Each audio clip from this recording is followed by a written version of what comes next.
Oh, I didn't see you there. Wow, what a concept. A camera in a cabinet? Who would have thought?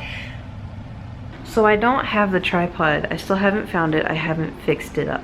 But in case you're wondering, this is my new kitchen, family, etc. Magnets, all my wonderful magnets. This is gonna be rough. This is gonna be rough with a capital R. I don't have a tripod, and so I'm gonna set you down in multiple places, and we're gonna try to figure this out together because I found a recipe and it looks delicious. I'm not in focus. I also have the old swoop back. You're welcome. You can't see, can you see? It may or may not be 10:44 at night. Tonight would be a wondrous night for some cookies and to make them from scratch. Have I done this? Not with this recipe, I have not. We're gonna find out if it's good or not, and if it's not, then Are you here to help? Oh boy. First thing we need, all-purpose flour, baking soda, cornstarch, ground cinnamon, some salt, some unsalted butter, some brown sugar, 1 egg, pure vanilla extract, and then casual granulated sugar. All right, so we need 2 cups of flour. 1, 2. 1 teaspoon of baking soda, 1½ teaspoon of cornstarch, ½ a teaspoon of ground cinnamon. However, if you like cinnamon, you can add a whole teaspoon. Ran out of salt, folks, that's okay. 1/4 a teaspoon of salt. You toss it together like so. Ta-da! Set that aside. All right, so you want to get 3/4 of a cup of unsalted butter, melted and slightly cooled. So right now, we're gonna go melt this in the microwave. Done. We gotta get 1 1/4 cup of packed brown sugar. This is light or dark brown, and honestly, I don't know the difference. So we're just gonna hope that I got the right one. And then 1/4. Now we gotta pour in the butter and whisk it. Now, do I know where my whisks are? No. Whisk, whisk, no, whisk. Whisk, whisk! We found the whisk. We're going to pour this here butter in here. It says whisk until no brown sugar clumps remain. Oh my god, this whisk is interesting. I will say this, we didn't have time to let the butter cool down a whole lot. I hope that doesn't affect it too much. Alright, this is looking very creamy. I think this is pretty good. Whisking the egg. Alright. Bloop. That's an eggshell. That's an eggshell. I can't grab it. Got it. Alright, we have our egg. Whisking. Ooh. I think it's whisking pretty well. So we whisk in 2 teaspoons of vanilla. 1, 2. Whew, that is a strong vanilla smell.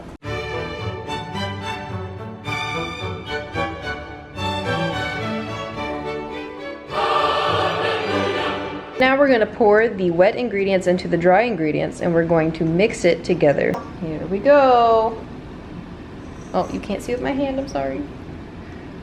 Okay, this is going well. Now we mix it with a spoon or a spatula. I do have this rubber spatula here.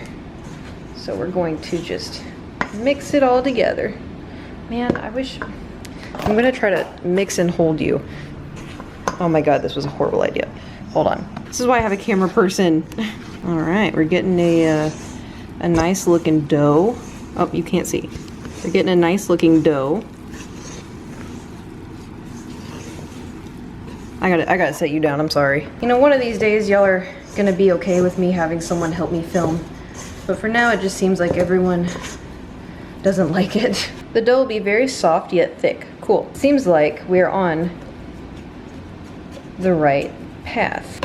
Cover the dough and chill for 2 hours? Or up to 3 days? Chilling is mandatory. Hey Google, what's the definition of mandatory?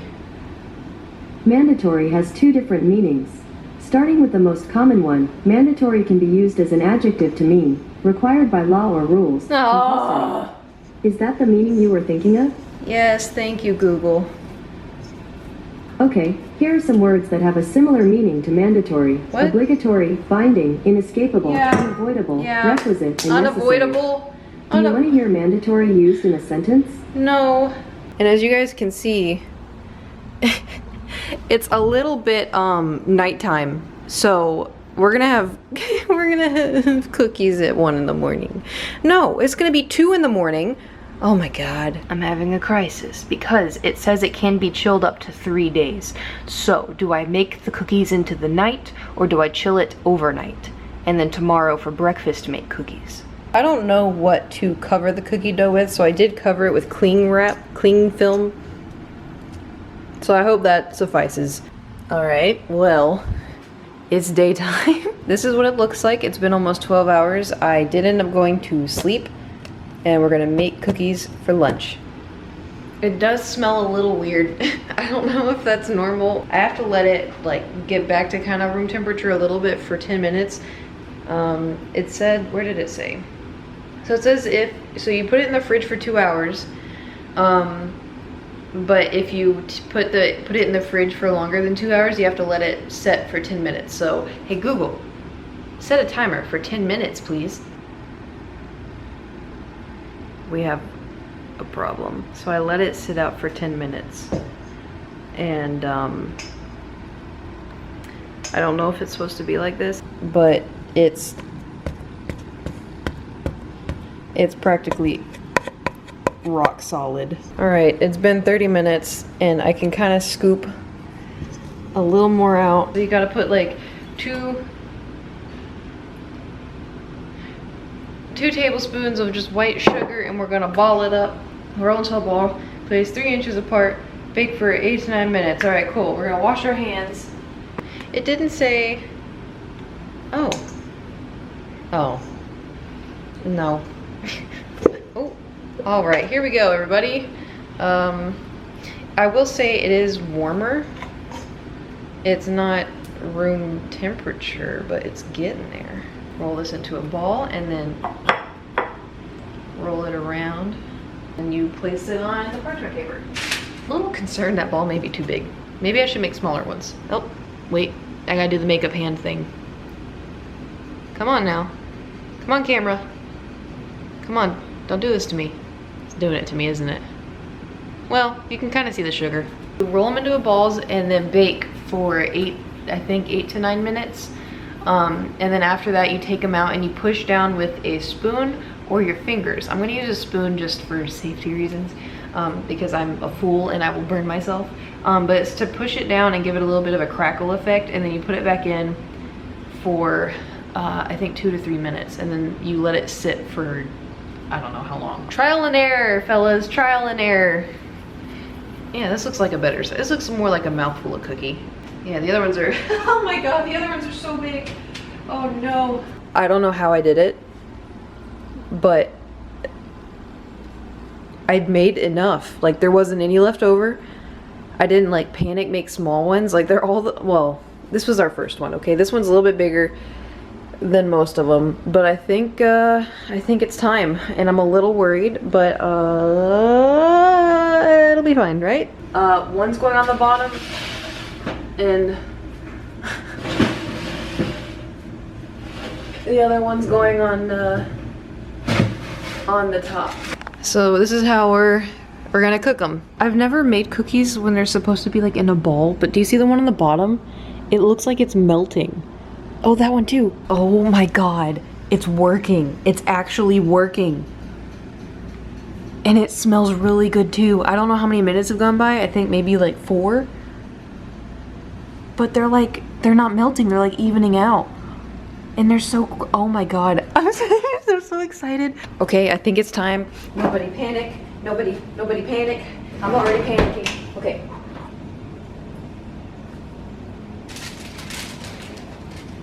Oh my god. I tried making this look cute with a fork. You should probably use a spoon because it It looks weird. So they need to sit for 10 minutes out on the cooking tray. And then after, I need to put them on here. I just washed this, so I still need to dry it, but they're practically done. Okay, so these ones, these have like a double layer to them. Don't know why. These ones are incredibly flat, but look at the crinkle. They did so good. Oh, I'm so proud of you, cookies. I don't know what happened. What's it called? Mitosis? I haven't gone to school in a long time. That one's even worse. That's a triplet. Okay. We have 4 minutes and 28 seconds to go until I move them onto the cooling rack. And they are so flat, and they're not supposed to be this flat. I don't know why they're so flat. I was looking at the picture. They literally are like thick, and mine are like paper. I googled it and it says the mistake. So why do my cookies come out flat and thin? When the cookies turn out flat, the biggest culprit is butter. If the dough is made with butter that is too soft or even melted, cookies will spread. I will say this, we didn't have time to let the butter cool down a whole lot. I hope that doesn't affect it too much. I guess we found the culprit. So we have like Mr. Perfect over here. Look at this glitter shine crackle. Absolutely beautiful. And then we get into like the twins and the triplets, and then we have like the double deckers. And we're gonna do a taste test. I've broken off, come on, come back to me. There we go. So I broke off a little piece. They're really doughy. It's not bad. It just tastes like straight up butter. Well, they kind of taste like snickerdoodle a little bit, which is my favorite. But I don't know if you guys can see. No, it looks like pizza. But it's very, very doughy. It's not bad. Kate's Kitchen was kind of a fail today. I'm sorry. If you could make these better than me, please do. I'm gonna go. Hope you guys have a fantastic day. Thanks for watching, and I will see you next time on Kate's Kitchen. Goodbye!